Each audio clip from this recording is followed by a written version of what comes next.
So my Dwarven Fighter is all set. I went point by 3 15s, 3 8s. So you're telling me he's dumb and unlikable. Yeah, but, it means I get to start with a 17 in both strength and con. 8s in all of your mental stats. Yep.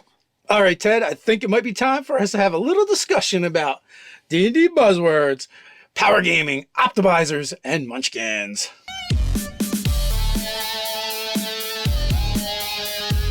Welcome to Nerdarchy, for nerds, by nerds. I'm Nerdarchy Steve, and as usual, I'm hanging out with this guy. Nerdarchy Ted. Hey, maybe this is your first time visiting Ted's Basement. It's a place where we like to discuss news, views, and homebrews for 5th edition Dungeons & Dragons, and sometimes we even talk about other role-playing games. So if you don't want to miss a single video, don't forget to hit that subscribe button and attune to that notification bell. All right, so we're going to be talking about a bunch of things, but they all kind of boil it down to the same thing. The min-maxer, the optimizer, the power gamer, the munchkin. All right, so now, we wound up doing some research, and, Wikipedia, it's one of those strange places where you can get lots of answers, and I'm going to, dive into my notes here and, read what Wikipedia has to say. Now, power gaming, munchkin, optimizer, they all lead to that same paragraph, that same bit of information, and it boils down to it's a style of interacting with games with the aim of maximizing progress towards a specific goal. Now, the only one that's different, right, is min-maxer is slightly different. Correct. So the min-maxer is the practice of playing a role-playing game with the intent of creating the best character by means of minimizing undesired or unimportant traits and maximizing the desired ones. So for that Dwarven fighter in our, cheesy intro, dumping his mentals because he doesn't care, so he's all about the physical traits, that's min-maxing to some extent. I've done that once with a character in 5th edition, and I hated anytime I had to roll with those off things, and it pushed me heavily towards, the standard array is usually a solid place to go, unless you're planning to go with, so many multi-classing that you need more stats than what the standard array is giving you. And we're going to dive into that a little bit deeper on the other side of our sponsor. Ghostfire Gaming has a Kickstarter up right now. They are more than halfway funded at the time of us filming this video. It's Grim Hollow, this dark, gritty world. It's inspired by things like Fantasy Warhammer, maybe even a little Ravenloft in there, Grimm's fairy tales, and there's all kinds of new things that they're adding in through this hardback book that's going to be over 200 pages. So the new stuff that they're planning to add, besides an advanced background system, besides adding new feats, new magic items, even new regular types of items, they're also talking about transformation rules. So if you want to play a vampire or a lich, that's going to be in there. I know it's the big push for a lot of people to get into that kind of stuff. If you're into those darker themes, their Kickstarter goes in a way so that you can either play heroes who are looking to combat the darkness or embrace it. So there's a lot of stuff going on that leads towards that. And the artwork is stellar on this particular Kickstarter. Check it out. You got to do yourselves that favor and at least look at it. Earthos is a dark, gritty world, like we said, and it is also godless. So if some of these things appeal to you, definitely you want to check that out. There will be a link down in the description. All right, so you brought up some points. So munchkins and power gamers are very undesirable at the table, but some people don't like min-maxers and optimizers as well. I don't mind them nearly as much because when you optimize something or you min-max something, I don't think it's nearly as a big a deal because there's always the minimum, right? There is always a weakness. That, comedic, jaunt in the beginning says exactly that. If I were to play that Dwarven fighter where I had all those mentals and I went specifically heavy towards the physical skills, the physical saving throws, then that means my character is prone to being able to be susceptible to any mental saving throw. I'm not going to have anything that's going to help me out there. And the DM's like, okay, you're my little puppet now. You're not going to be able to get into the fun role-playing stuff, which I really have learned to care a lot about. You're not going to be able to, play to, all those fun things. You're not going to be able to, notice stuff. You're not going to be able to know things because all of your saving throws, all of your skill checks are all at a negative. So now I will disagree with the role playing. I feel like the actual stats can inform your role playing. So that part isn't really, I don't think that matters. But you are correct.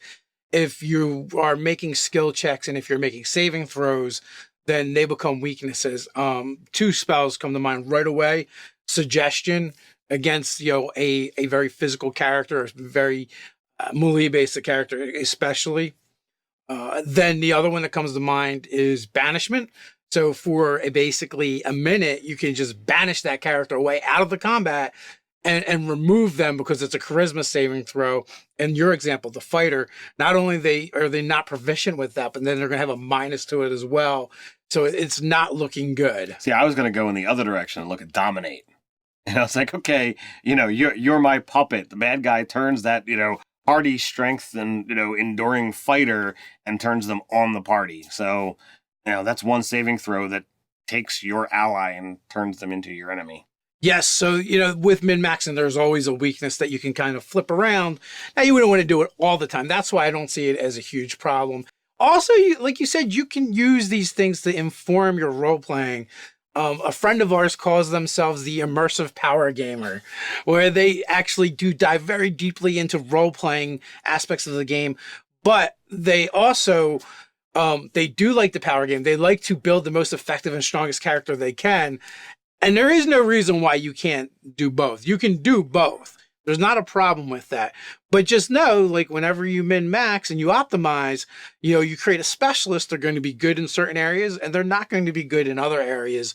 And as the DM, you shouldn't exploit them all the time, but every once in a while you need to.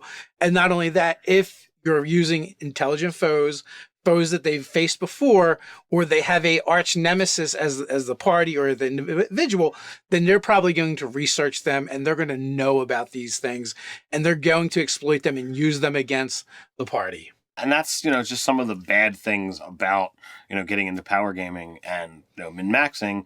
But, what are the good aspects, that you can derive from this? Yeah, I think the good aspects we address somewhat, and that is you can use them to inform your role playing. Like if this character is super specialized and really good at doing a particular thing, why is that? Not only that, being optimized and specialized doesn't mean just combat.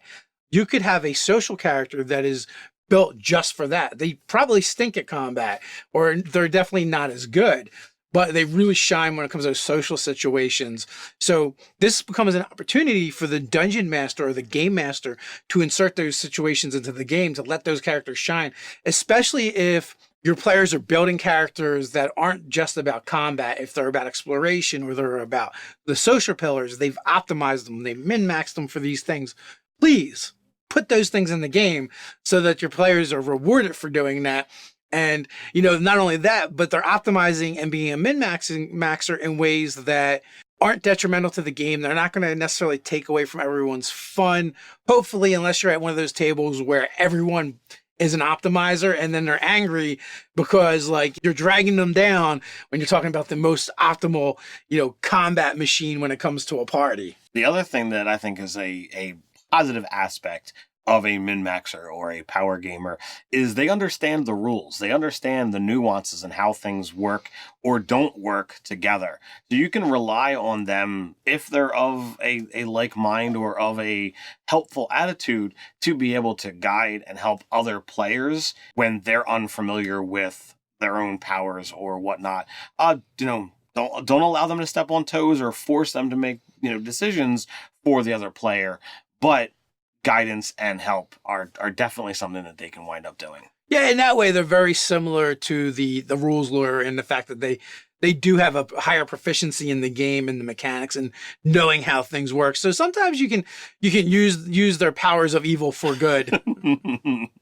So the question is how do you deal with the min-maxer or the power gamer at your table? Do you have them? Do you have any awesome stories? Down in the comments below. Feel free to share. On the way down to the comments, check out that Kickstarter link in the description. And before we head on out, I want to invite you to join the Nerdarchy Adventuring Party over on Patreon. Ted, what can they find over there? We're creating products for 5th edition Dungeons & Dragons that players and DMs alike can drop right into their game. But that's not all.